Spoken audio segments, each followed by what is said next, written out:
आज हम इस वीडियो में देखेंगे पार्ट 2। ऑलरेडी हमने फर्स्ट चैप्टर में और फर्स्ट वीडियो में आपका unit 1 and unit 3 properly cover कर लिया था। इस वीडियो में हम यूनिट 2 देखेंगे और उनकी जितने भी चैप्टर्स हैं उसके बारे में पढ़ेंगे। ठीक है, आई होप आपने वो वीडियो देखी हो, और अगर आपने नहीं देखी तो डिस्क्रिप्शन में आपको लिंक मिल जाएगा और आप वहाँ से लिंक से चेक कर सकते हो।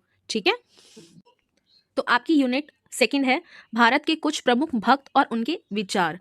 ठीक है, तो इस चैप्टर में आपके 3 प्रमुख जो भक्त रहे हैं, ठीक है, और उनके क्या विचार रहे हैं हम उसके बारे में पढ़ेंगे।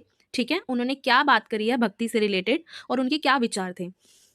तो पहले हैं संत तिरुवल्लुवर, जो कि दक्षिण भारत के महान संत कवि माने जाते हैं और उन्हें दक्षिण का कबीर भी कहा जाता है, क्योंकि उनके जीवन और विचार में कबीर जैसी समानता मिलती है। ठीक है, उनके जीवन के बारे में प्रमाणिक ऐतिहासिक प्रमाण बहुत कम मिलते हैं, पर विद्वानों के अनुसार उनका समय लगभग पहली से तीसरी शताब्दी के मध्य माना जाता है और लोकमत के अनुसार उनका पालन पोषण एक जुल्हा दंपति ने किया। इस कारण वे वल्लुवर नाम से प्रसिद्ध हुए। ठीक है, संत तिरुवल्लुवर का धर्म किसी एक संप्रदाय तक सीमित नहीं था, बल्कि शैव, वैष्णव, जैन और बौद्ध सभी संप्रदाय उन्हें अपना मानते हैं। ठीक है, जिससे उनकी उदार और व्यापक धार्मिक दृष्टि का पता चलता है। उनकी सबसे प्रसिद्ध रचना कृतित्व है वो है तिरुकुरल है, जो तमिल भाषा का अत्यंत महत्वपूर्ण ग्रंथ है और छोटे छोटे दोहो कुरल में लिखा गया है, जिसमें कुछ 133 अध्याय और लगभग 1330 कुरल हैं तथा ये 3 भागों अरम, पोरुल और काम में विभाजित हैं। ठीक है, ये कुछ आपको डिटेल में पढ़ना होगा तो आप अपनी बुक में से पढ़ सकते हो। ठीक है, और इसमें आपको मेनली पता होना चाहिए उनके जीवन के बारे में, उनका धर्म और उनकी रचनाएं और उनके क्या विचार रहे हैं। ठीक है, सो दैट कि आपको पेपर में पूछा जाए तो आपको इनकी रचनाएं, उनके क्या विचार थे, उनकी क्या धर्म था, क्या धार्मिक दृष्टिकोण था, उसके बारे में आपको पता होना चाहिए। तो मैंने सिर्फ शॉर्ट आपको समझाने के लिए शॉर्ट ही लिखा है, जो कि आपकी बुक में से ही लिया है मैंने। ठीक है, और अगर आपको डीप पढ़ना हो तो प्लीज़ अपनी बुक को रेफर करो और उसमें से ज़रूर पढ़ लेना। ओके, तो नेक्स्ट है संत आडाल। संत आडाल दक्षिण भारत की प्रसिद्ध वैष्णव संत कवित्री थी और वे भगवान विष्णु की अन्य भक्त मानी जाती हैं। उनका जीवन व्यक्तित्व अत्यंत भक्ति में सरल और आध्यात्मिक था तथा बचपन से ही उनके मन में भगवान के प्रति गहरी भक्ति और समर्पण की भावना थी। इसीलिए वे स्वयं को भगवान विष्णु की दासी और भक्त मानती थी। ठीक है, उनकी भक्ति धार्मिक दृष्टि में व्रत, स्नान, कीर्तन, सदाचार और ईश्वर समर्पण का विशेष महत्व बताया गया है। ठीक है, संत अडाल का मुख्य कृत्य और रचनाएं उनके भक्ति पद हैं, जिनमें भगवान विष्णु के प्रति प्रेम, भक्ति और समर्पण का वर्णन मिलता है और साथ ही उनमें लोक मंगल और मानव कल्याण की भावना भी दिखाई देती है। ओके, उनके विचार के अनुसार यदि लोग भगवान के नाम का कीर्तन करें, व्रत का पालन करें, स्नान करें और सदाचार पूर्ण जीवन जिए तो समाज और देश के कष्ट दूर हो सकते हैं। ठीक है, ये उनके विचार थे, ये उनकी कुछ रचनाएं थी। तो आपको ये पता होना चाहिए कि उन्होंने, उनका जन्म कहाँ हुआ, उनकी क्या जीवनचर्या थी, उनका क्या धार्मिक दृष्टिकोण था, उनकी क्या रचनाएं थी, उनके क्या विचार रहे हैं। तो ठीक है, आपको ये पता होना चाहिए। जैसे कि थर्ड पार्ट है इसमें संत अक्मा देवी। ठीक है, तो ये कर्नाटक की महान संत कवित्री और शिव की अन्य भक्त थी तथा उनका जीवन व्यक्तित्व अत्यंत आध्यात्मिक, वैराग्यपूर्ण और ईश्वर भक्ति से परिपूर्ण था। ठीक है, उनका रचना कर्म मुख्य रूप से उनके वचन हैं, जिनके माध्यम से उन्होंने अपने आध्यात्मिक अनुभव, ईश्वर प्रेम और साधना को व्यक्त किया है। उनकी जो भक्ति है वो एक निष्ठ और गहन शिव भक्ति पर आधारित थी, जिसमें अपने इष्ट से मिलने की तीव्र इच्छा, साधना, आंतरिक शुद्धि या आध्यात्मिक मार्ग की कठिनाइयों का वर्णन मिलता है। ठीक है, उनके विचार ये थे कि केंद्र में ईश्वर प्रेम, आत्मिक साधना, वैराग्य, लोकमंगल और आत्म मुक्ति की भावना प्रमुख है और उनका उद्देश्य केवल व्यक्तिगत मोक्ष नहीं बल्कि जन मंगल और लोक कल्याण की भावना से जुड़ा हुआ माना गया है। इसीलिए उनकी भक्ति आध्यात्मिक साधन के साथ साथ मानव कल्याण की व्यापक भावना को भी प्रकट करती है। आप इसको डिटेल में पढ़ लेना, आप स्टॉप करो के थोड़ा सा पॉज करके पढ़ोगे ना तो आपको एक ही बारी में समझ में आ जाएगा पूरा। ठीक है, मैं नेक्स्ट देखती हूँ। आपका नेक्स्ट चैप्टर है चैप्टर नंबर 2, जिसमें मीराबाई और उनके जो भी विचार थे उनके बारे में बताया गया है। जो मीराबाई थी, मीरा भक्ति परंपरा की प्रसिद्ध कवित्री थी। ठीक है, उनका जो जन्म था मेड़ता के पास कुंकी नामक गांव में माना जाता है और वे मेंतीय राठौर वंश में उत्पन्न हुई थी। ठीक है, उनका जो जन्म था वो लगभग 1561 माना गया है। जन्म स्थान मेड़ता के पास कुंकी गांव माना जाता है। ठीक है, ये आप थोड़ा सा इसको पॉज करके पढ़ लेना, मैं आगे आगे चलती हूँ। ठीक है, भक्ति मैंने आपको बहुत सरल भाषा में ये सारी चीज़ें प्रोवाइड की हैं। ठीक है, आई होप आपको ये समझ में आए और क्लियरली आप अपना एग्जाम दे सकते हो इसको पढ़ने के बाद। ठीक है, उनकी क्या रचनाएं थी, उनके क्या विचार थे, जैसे कि भक्ति और वैराग्य की और उनका हृदय आकर्षित हुआ, साधु संगति और भक्तिमय वातावरण का गहरा प्रभाव पड़ा। ओके, अब नेक्स्ट है तुलसीदास। तुलसीदास भक्ति काल के प्रमुख संत कवि माने जाते हैं, जिनकी भक्ति भगवान राम के प्रति केंद्रित थी और उन्होंने अपनी रचनाओं के माध्यम से भक्ति भावना को जन सामान्य तक पहुंचाया। ये बहुत इंपॉर्टेंट है, इनको मिस मत करना, ये काफी बार पेपर में रिपीट हुआ है। ठीक है, इनसे रिलेटेड काफी क्वेश्चंस भी पूछे गए हैं अलग अलग तरीके से, तो इसको अच्छे से आप प्रिपेयर कर लेना।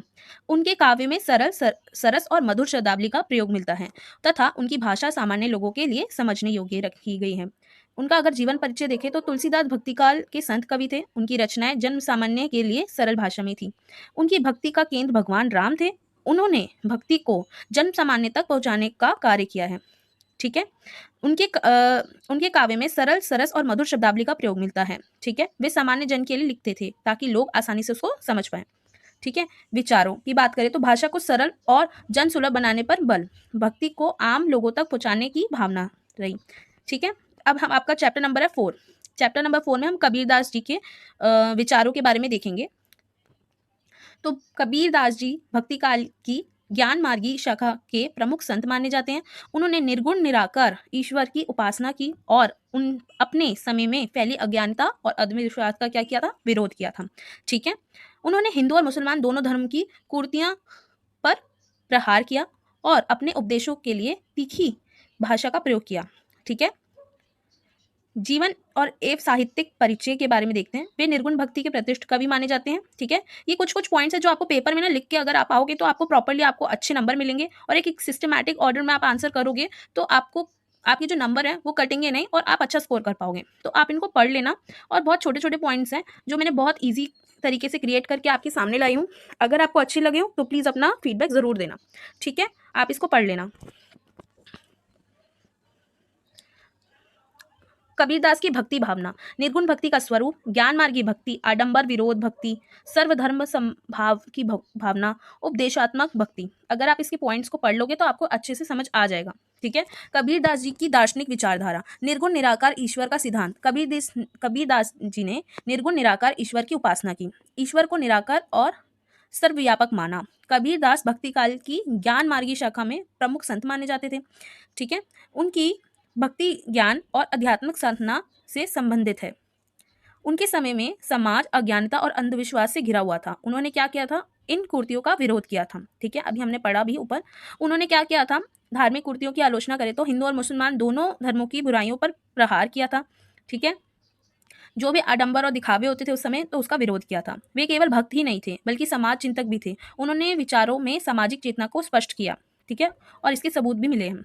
कबीरदास की सामाजिक विचारधारा, सामाजिक क्रूरतियों का विरोध। ठीक है, धार्मिक आडंबर का विरोध। ठीक है, वही पॉइंट्स इसमें भी आ जाएंगे। ठीक है, जन जागरण की प्रवृत्ति, उन्होंने अपनी वाणी के माध्यम से लोगों को जागरूक करने का कार्य किया था। समाज को सही मार्ग दिखाने का प्रयास किया था कि वो सही रास्ते पे चल पाए और जो भी उस समय जो भी नेगेटिव चीज़ें थी, बुराइयां थी, जो भी बुराइयों से रिलेटेड चीज़ें हो रही थी उनका विरोध करें और सही और गलत में समझ आ पाए उन लोगों को। तो उन्होंने काफ़ी जागरूक किया था। ठीक है, आपका 5th चैप्टर है संत रैदास जी का, जिसमें रैदास जी के क्या विचार हैं उसमें देखते हैं और उनके जीवन परिचय के बारे में देखते हैं। तो संत रैदास जी का जीवन और साहित्यिक परिचय, कबीर जी से संबंध था क्योंकि वो कबीर जी से बिल्कुल मतलब सिमिलर थे। रैदास कबीर के समकालीन थे। ठीक है, कबीर की तरह उनकी क्या थी, साधना भूमि भी काशी थी। ठीक है, दोनों में परस्पर संपर्क होना स्वाभाविक माना गया है। रैदास कबीर की श्रेष्ठता और सिद्धता को स्वीकार करते थे।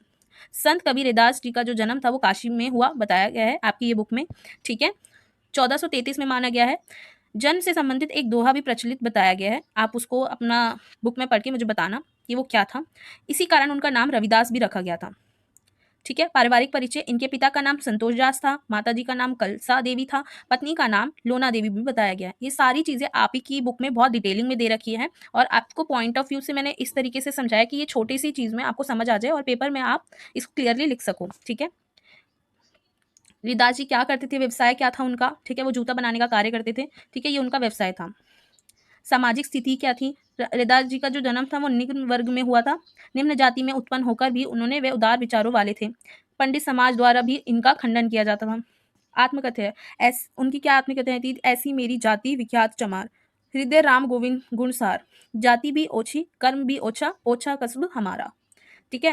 हरिदास जी की भक्ति एवं विचारधारा क्या थी? हरिदास एक भक्त कवि थे और उनकी भक्ति भावना उनके पदों में सरल भाषा में व्यक्त हुई है। वे कबीर के समान कटुता या व्यंग्य नहीं करते, बल्कि आत्मज्ञान की अभिव्यक्ति पर बल देते हैं। उनकी भक्ति में प्रेम तत्व, दाम्पत्य भाव और जाति पाति को महत्व न देने की भावना प्रमुख है तथा वे राम, रहीम, कृष्ण, करीमा की एकता को मानते हुए निर्गुण ईश्वर को अपना आराध्य स्वीकार करते हैं। ठीक है। नेक्स्ट देखते हैं, आपका चैप्टर है चैप्टर नंबर 6, गुरु नानक। गुरु नानक जी की भक्ति एवं विचारधारा। ठीक है। गुरु नानक जी सिख धर्म के मूल प्रवर्तक थे और उनकी विचारधारा अत्यंत उदार, सहज तथा जीवन सार्थक बनाने वाली मानी गई है। उन्होंने अपनी वाणी और सामाजिक आध्यात्मिक विचारों से लोगों को प्रभावित किया। उनकी शिक्षाओं के कारण उन्हें सिख पंथ का प्रवर्तक माना जाता है। ठीक है। नानक जी के अनुसार परम सत्ता मतलब कि सत्य का चक्कर बनने की में ही चेतना को सुख प्राप्त होता है तथा सेवक के लिए सेवा धर्म सर्वोपरि है। वे अहंकार को दूर करने पर बल देते हैं और आत्मलोचन को आवश्यक बताते हैं। ठीक है। आप इसको डिटेल में पढ़ लेना। ठीक है। जैसे कि नानक धर्म में गुरु तत्व का विशेष महत्व है और गुरु के प्रति समर्पण अहंकार त्याग का कारण बनता है। ठीक है। नेक्स्ट है जयसी। उन्होंने क्या कहा है? जयसी भक्तिकालीन संत कवि परंपरा से संबंधित कवि माने गए हैं और उनका साहित्य भक्ति धारा के संदर्भ में प्रस्तुत किया गया है। उनके जो काव्य में भक्ति भावना मिली है, प्रेम मिला है और आध्यात्मिक चेतना का समन्वित स्वर दिखाई देता है। ठीक है। उनका जो साहित्य था वो मानव जीवन और आंतरिक अनुभूति को व्यक्त करने वाला माना गया है। जयसी की भक्ति में प्रेम भाव और ये जो हमने अभी डिस्कस किया आध्यात्मिक साधना, ठीक है, और प्रेम, भक्ति भावना, ये सब का प्रमुख स्थान है। उनके काव्य में भक्ति का स्वर गहन भावनात्मक और आध्यात्मिक रूप में व्यक्त होता है तथा वे भक्ति को मानव जीवन के उच्च आदर्शों से जोड़ते हैं। ठीक है। उनका जो काव्य दृष्टि में आंतरिक अनुभूति और भावनात्मक चेतना और मानव तथा परम सत्ता के संबंध को विशेष महत्व दिया है। उनके साहित्य में प्रेम, भक्ति और आध्यात्मिक अनुभूति के माध्यम से मानवीय जीवन के आदर्शों को अभिव्यक्ति दी गई है, जिनसे उनका काव्य भक्तिकालीन भक्ति परंपरा की महत्वपूर्ण धारा का प्रतिनिधित्व करता हुआ माना गया है। अब हैं सूरदास जी। सूरदास जी भक्ति काल के प्रमुख संत कवि माने जाते हैं और उनका जो साहित्य है भक्ति परंपरा की महत्वपूर्ण धारा से संबंधित है। उनके जो काव्य हैं उसमें कृष्ण भक्ति, भावनात्मक अनुभूति और भक्ति काव्य धारा का विशेष महत्व बताया गया। ठीक है। उनका जो साहित्य है वो भक्ति, प्रेम, आध्यात्मिक अनुभूति से परिपूर्ण माना गया है और उन्होंने अपने काव्य रचनाओं के माध्यम से भक्ति भावना को क्या करा है? सरल और प्रभावशील रूप में व्यक्त किया है। ठीक है। सूरदास की भक्ति में कृष्ण भक्ति, प्रेम भाव और समर्पण का प्रधान स्थान है। ठीक है। उनके काव्य में भक्त और भगवान के मधुर संबंध तथा भक्ति की भावनात्मक गहराई का सुंदर चित्रण भी है, जिससे उनकी भक्ति को भावनात्मक भक्ति का उत्कृष्ट उदाहरण भी माना गया। ठीक है। सूरदास की जो भक्ति में कृष्ण भक्ति, प्रेम भाव और समर्पण का प्रधान स्थान है। ठीक है। ये आप पढ़ लेना, आपको अच्छे से समझ आ जाएगा। ठीक है। ये कुछ संत थे और उनके क्या विचार थे ये मैंने अपनी वीडियो में कवर किए हैं। बाकी के आप अपनी बुक से पढ़ सकते हो, सब बहुत इजी है। ये कुछ इंपॉर्टेंट थे तो मैंने उनको इंपॉर्टेंस को कवर किया है, बाकी कुछ को आप अपनी बुक से हेल्प ले सकते हो और पढ़ सकते हो। ठीक है। ये पॉइंट ऑफ व्यू आपके एग्जाम के पॉइंट ऑफ व्यू से मतलब काफ़ी ज़्यादा इंपॉर्टेंट थे तो मैंने उनको कवर किया। ये आपका क्वेश्चन पेपर है जिसमें आप देख सकते हो क्या क्वेश्चन पूछे गए हैं। संत शंकरदेव के पदों में निहित आदर्श जीवन मूल्यों का विश्लेषण कीजिए। कभी ये 30 नंबर का पूछा गया है पेपर में और कभी ये 40 नंबर का आता है। ठीक है। तो आप इन पेपर को अच्छे से देख लेना, इनकी तैयारी कर लेना और अच्छे से पेपर देना। ठीक है। और अगर आपको कुछ समझ ना आए तो आप मुझसे पूछ सकते हो। ठीक है। बाकी ये क्वेश्चंस मुझे थोड़ा सा ब्लरी फॉर्म में लग रहे हैं, अगर आपको इन क्वेश्चंस को समझ ना आए तो आप मुझे कमेंट कर देना, मैं आपको इन कमेंट्स में बता दूंगी कि इसमें क्या है। ठीक है। समटाइम ये पेपर 30 में पूछा गया, 40 में भी पूछा गया, तो आप उसमें घबराना मत और आप अच्छे से पेपर दे पाओगे। अगर आपको सिर्फ आपका टॉपिक क्लियर अच्छे से है तो आपको किसी भी तरीके से क्वेश्चन आ जाए तो आपको घबराना नहीं है और आप अच्छे से नंबर इसमें ग्रैब कर लोगे। And all the best. And sorry ये वीडियो थोड़ा लेट आई, एज कुछ इमरजेंसी थी तो मैं नहीं अपलोड कर पा रही थी। आई होप आप इसको देखेंगे और अपना फीडबैक ज़रूर देंगे। So thank you and best of luck once again. Bye bye.